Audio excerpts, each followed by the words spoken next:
यह एक ऐसी दुनिया है जहाँ पैसों की कोई वैल्यू नहीं, यहाँ टाइम ही सब कुछ है। यहाँ अगर आपको कोई चीज खरीदनी है तो आपको उस चीज के बदले अपनी जिंदगी का कुछ टाइम देना पड़ेगा, तब जाकर आप उस चीज को खरीद पाएंगे। लेकिन इस दुनिया में एक अच्छी जिंदगी गुजारने के लिए आपके पास टाइम का होना भी जरूरी है, क्योंकि यहाँ जब किसी इंसान की एज 25 साल तक पहुँच जाती है तो उस इंसान के हाथ पर 1 साल का टाइम स्टार्ट हो जाता है। जिस पल काउंटडाउन 0 हुआ उसी पल वह इंसान खत्म। अमीरों के पास इतना टाइम था कि वह 1000 साल की जिंदगी भी जी सकते थे। अमीरों ने खुद के लिए एक अलग दुनिया बना ली थी जहाँ वो लोग एक सुकून भरी जिंदगी गुजार रहे थे, लेकिन वहीं दूसरी तरफ गेटो सिटी में रहने वाले गरीब लोग दिन रात मेहनत करके खुद के लिए टाइम कमाते थे, नहीं तो उनकी जिंदगी खत्म हो जाएगी। इन्हीं गरीबों की बस्ती में विल नाम का एक लड़का रहता था जिसकी घड़ी में सिर्फ 23 घंटे ही बचे थे। विल अपनी मॉम के साथ रहता था। अब क्योंकि 25 साल के बाद उम्र रुक जाती है, इसीलिए उसकी माँ 50 साल की होकर भी बहुत जवान दिख रही थी। आज विल की माँ का 50वां जन्मदिन था। विल अपनी मॉम का बर्थडे सेलिब्रेट करने के लिए पिछली रात ओवर टाइम करके एक शैंपेन की बोतल लाया था। यह देखकर विल की मॉम बहुत खुश हो जाती है और वो विल से कहती है कि मैं अपने पोतों को देखना चाहती हूँ, तुम किसी लड़की को डेट क्यों नहीं करते? जिस पर विल जवाब देता है कि इन सब चीजों के लिए टाइम किसके पास है। विल की मॉम ने उससे कहा कि इलेक्ट्रिसिटी बिल और बैंक से लिया हुआ लोन कल की डेट तक मुझे क्लियर करना होगा, नहीं तो हमें फाइन पड़ सकता है। इसलिए अब मैं जा रही हूँ और कल रात तक सभी बिल्स और बैंक के लोन्स जमा करवा कर वापस आऊंगी। उसने कहा कि मेरे पास सिर्फ 3 दिन का टाइम है। इलेक्ट्रिसिटी बिल और बैंक का लोन चुकाने में मेरे पास लगभग सारा टाइम खर्च हो जाएगा, इसीलिए कल शाम को तुम जरूर बस स्टॉप पर मेरा इंतजार करना, ताकि मेरा सारा टाइम खत्म होने से पहले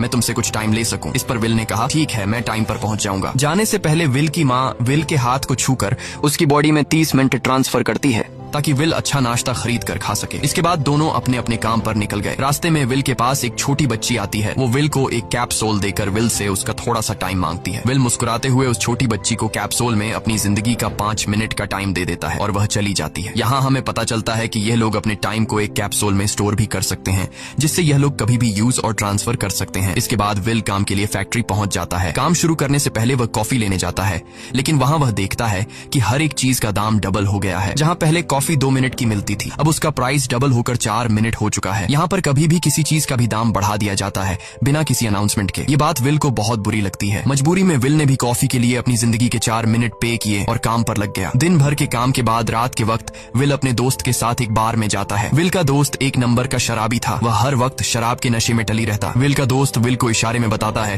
कि वह आदमी सबको फ्री में दारू पिला रहा है और उसके पास बहुत ज्यादा टाइम है। ये सुनकर विल ने जब उस आदमी की तरफ देखा तो उसे चारों तरफ से लड़कियों ने घेरा हुआ था। विल की जब उस आदमी की घड़ी पर नजर गई तो उस आदमी के पास 116 साल का टाइम था। ये देखकर विल समझ जाता है कि यह आदमी ग्रीनिच सिटी से है, क्योंकि गेटो सिटी में लोगों के पास ज्यादा से ज्यादा 2 दिन का टाइम होता है। विल उस आदमी के पास आया और उसे वार्न करने लगा कि यहाँ पर तुम्हें नहीं होना चाहिए था। यहाँ चोरों का खतरा है, ये लोग तुम्हें मारकर तुम्हारा टाइम चुरा लेंगे, इसलिए जल्दी से यहाँ से निकल जाओ। लेकिन वो आदमी विल की बातों को सीरियस नहीं लेता और उसे इग्नोर करके ड्रिंक करने लग जाता है। तभी उस बार में फोर्टिस नाम का एक गैंगस्टर अपने ग्रुप के साथ आया, जिसे देखकर सारे लोग बाहर निकल भागे। दरअसल यह शहर के सबसे बड़े गुंडे हैं जो लोगों से जबरदस्ती टाइम चुराते हैं। विल का दोस्त विल को पकड़कर ले जाने लगा, लेकिन विल ने जाने से इनकार कर दिया और वहाँ एक कोने में छिपकर सब कुछ देखने लगा। फोर्टिस उस अमीर आदमी से उसका सारा टाइम लूटने आया था। फोर्टिस उस अमीर आदमी को चैलेंज करता है कि चलो पंजा लड़ाते हैं और जो हारेगा वह अपना सारा टाइम जीतने वाले को दे देगा। ये टाइम फाइट आर्म रेसलिंग की तरह थी, जिसमें 2 लोगों को एक दूसरे की कलाई पकड़नी होती थी। जिस भी इंसान की कलाई नीचे होती थी उसका टाइम घटने लगता था और वो टाइम उस आदमी के हाथ में ट्रांसफर होने लगता था जिसकी कलाई ऊपर होती थी। इस तरह जीतने वाला इंसान सारा टाइम उस दूसरे आदमी से अपनी बॉडी में स्टोर करके उसे मार देता।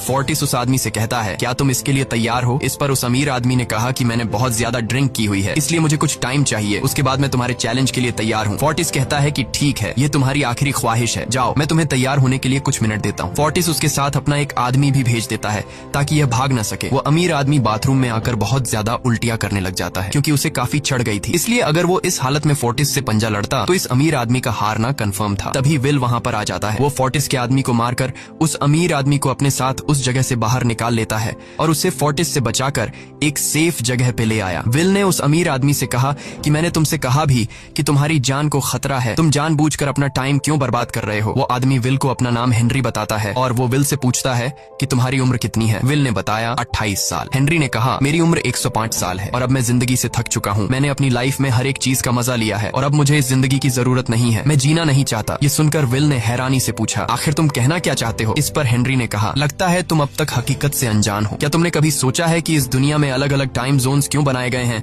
आखिर क्यों तुम्हारे टाइम जोन गेटो में किसी भी वक्त चीजों के दाम और टैक्स बढ़ा दिए जाते हैं? दरअसल महंगाई जानबूझकर बढ़ा दी जाती है ताकि गरीब लोग मरते रहें और उनकी मौत का फायदा ग्रीनविच टाइम जोन के अमीर लोगों को होता रहे। असल में ये सारा सिस्टम उन्हीं का बनाया हुआ है। जरा सोचो, वहाँ ग्रीनविच टाइम जोन में लोगों के पास जीने के लिए हजारों साल हैं, लेकिन यहाँ गेटो में तुम लोग हर रोज जीने के लिए मेहनत मजदूरी करते हो। ऐसा इसलिए है क्योंकि उन्होंने तुम्हें यह करने के लिए मजबूर किया है। वो लोग तुम लोगों को ज्यादा टाइम देना ही नहीं चाहते ताकि तुम लोग मजबूरी में उनके लिए काम करते रहो। वो लोग महंगाई बढ़ाकर तुम्हें ज्यादा से ज्यादा टाइम खर्च करने पर मजबूर करते हैं ताकि तुम्हारे टाइम से वो हमेशा की जिंदगी जी सकें। उन्होंने अपनी जिंदगी का हर एक दिन गरीबों की मौत से इकट्ठा किया है और मैं ऐसी जिंदगी बिल्कुल भी नहीं जीना चाहता जो किसी गरीब मजबूर इंसान की मौत से मिली हो। ये सब सुनकर विल समझ गया कि हेनरी बहुत ही नेक दिल इंसान है। हेनरी ने विल से आगे पूछा, अगर तुम्हारे पास मेरे जितना टाइम होता तो तुम क्या करते? विल ने मुस्कुराकर कहा कि सबसे पहले मैं बार बार टाइम को देखना छोड़ देता, क्योंकि उस वक्त भी विल के पास सिर्फ 18 घंटे होते हैं। वो सोने से पहले, सोने के बाद, खाना खाते टाइम हर वक्त अपनी घड़ी देखता रहता है, क्योंकि मुझे डर लगता है कि कहीं मेरा टाइम खत्म न हो जाए और मैं मर न जाऊं। विल कहता है कि मेरी मॉम घर संभालने के लिए बहुत ज्यादा मेहनत करती है। अगर मेरे पास तुम्हारी तरह इतना ज्यादा टाइम होता तो मैं अपनी मॉम के लिए ग्रीनविच सिटी में एक अच्छा घर खरीदता और हम दोनों वहाँ पर खुशी से जिंदगी गुजारते। इसके बाद विल ने हेनरी से कहा, आज रात हमें यहीं रुकना होगा, सुबह तक खतरा टल जाएगा, तब तुम वापस अपने घर लौट जाना। इसके बाद ये दोनों सो जाते हैं। सुबह उठकर हेनरी देखता है कि विल अभी भी सो रहा है। वो विल के पास आता है और उसके पास जितना भी टाइम होता है वो सारा का सारा विल को ट्रांसफर कर देता है और अपने पास कुछ ही मिनट बचाकर एक ब्रिज के ऊपर जाकर बैठ जाता है। विल जब नींद से जागा तो उसने देखा कि हेनरी वहाँ से जा चुका है।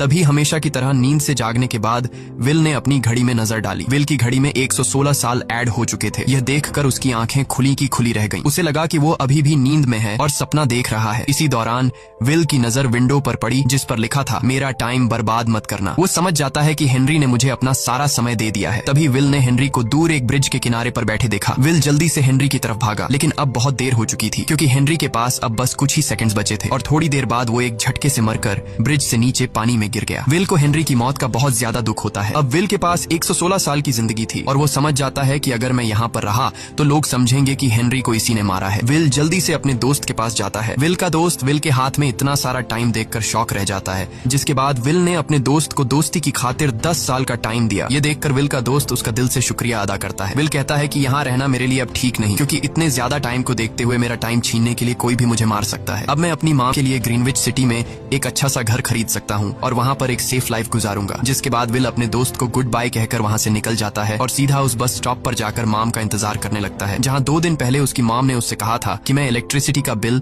और बैंक का लोन चुकाकर इस बस स्टॉप पर पहुंचूंगी। दूसरी तरफ विल की माम सारे लोन और बिल्स भरने के बाद घर लौटने के लिए बस में चढ़ी, पर तभी उसे पता लगा कि एक ही दिन में बस की टिकट के दाम डबल हो गए थे। पहले जहां टिकट 1 घंटे में आती थी वहीं अब प्राइस 2 घंटे हो गया था। ये देखकर विल की माम बहुत ज्यादा परेशान हो जाती है क्योंकि विल की माम के पास सिर्फ 1.5 घंटा बचा था। विल की माम बस ड्राइवर से रिक्वेस्ट करती है कि अगले स्टॉप पर मेरा बेटा उसे बाकी का टाइम दे देगा, लेकिन बस ड्राइवर ने साफ इनकार कर दिया और कहा कि अगर टाइम नहीं है तो फिर पैदल चली जाओ। लेकिन विल की माम को पता था कि अगला बस स्टॉप बहुत दूर है, अगर वह पैदल भी जाती है तो उसे पहुंचने में 2 घंटे लगेंगे। उस वक्त बस में ढेर सारे पैसेंजर्स सवार थे। विल की माम ने उनसे भी रिक्वेस्ट की पर किसी ने भी उनकी मदद नहीं की। इतने में ही बस वहां से निकल गई। विल की माम रेचल के पास ज्यादा टाइम नहीं बचा था, इसलिए वह दौड़ती हुई पैदल घर की तरफ भागने लगी। दूसरी तरफ विल अपनी माम के लिए फूलों का गुलदस्ता लिए बस स्टॉप पर उनका इंतजार कर रहा था, क्योंकि आज उसे अपनी माम का बर्थडे सेलिब्रेट करना था। बस जब उस स्टॉप पर पहुंची तो कई सारे पैसेंजर्स उतर आए, पर उनमें से विल की माम नहीं थी। विल यह देखकर परेशान हो जाता है और उसे समझ आ गया कि जरूर उसकी माम मुसीबत में है। वह उसी वक्त अपनी माम की तलाश में भागा। उधर रेचल के पास अब कुछ ही मिनट बचे थे। वह रास्ते में आने वाली गाड़ियों और लोगों के घरों का दरवाजा पीट पीट कर उनसे थोड़ा समय उधार मांग रही थी, लेकिन कोई भी उसकी मदद करने को तैयार नहीं था। इधर विल जब कुछ दूर गया तो उसे उसकी माम दौड़ती हुई नजर आ गई। अपनी माम को भागते हुए देख विल समझ गया कि उनके पास ज्यादा टाइम नहीं है। वह अपना हाथ आगे करके तेजी से उनकी तरफ दौड़ने लगा। उधर रेचल के पास अब सिर्फ 10 सेकंड्स ही रह गए थे। वह भी पूरी तेजी से विल की ओर भाग रही थी, लेकिन लेकिन जैसे ही रेचल अपने बेटे विल के पास पहुंची, उसका टाइम खत्म हो जाता है और वह मर जाती है। यह देखकर विल को बहुत दुख होता है क्योंकि उसने अपनी माम के लिए क्या कुछ नहीं सोचा था। वह चीख चीख कर रोने लगा। अगली सुबह तक हेनरी की डेड बॉडी टाइम कीपर्स को मिल चुकी थी। ये टाइम कीपर्स वहाँ पर इन्वेस्टिगेशन करते हैं। आज की दुनिया में टाइम कीपर्स होते थे जो पुलिस की तरह थे। इन टाइम कीपर्स का काम भी क्राइम को रोकना होता है। टाइम कीपर्स के ऑफिसर रेमंड ने उस जगह में अच्छी तरह से जांच की, लेकिन उसे कोई भी क्लू नहीं मिला। तभी रेमंड की नजर उस ब्रिज के पास लगे सीसीटीवी कैमरा की तरफ गई। वह सीसीटीवी फुटेज चेक करने सीसीटीवी रूम के लिए निकल पड़ा। दूसरी तरफ विल समझ चुका था कि उसकी मॉम की मौत के लिए ग्रीनिच में रहने वाले अमीर लोग ही जिम्मेदार हैं, जिन्होंने गेटो शहर के लोगों को एक एक सेकंड का मोहताज बना दिया है। अब विल उनसे बदला लेने ग्रीनिच की तरफ निकल पड़ा और यहाँ से होती है असल कहानी शुरू। ग्रीनविच सिटी में एंटर होने के लिए विल को 1 साल का टाइम खर्च करना पड़ा और ग्रीनिच सिटी जा पहुंचा। वहाँ जब विल ने अमीर लोगों का लाइफस्टाइल देखा तो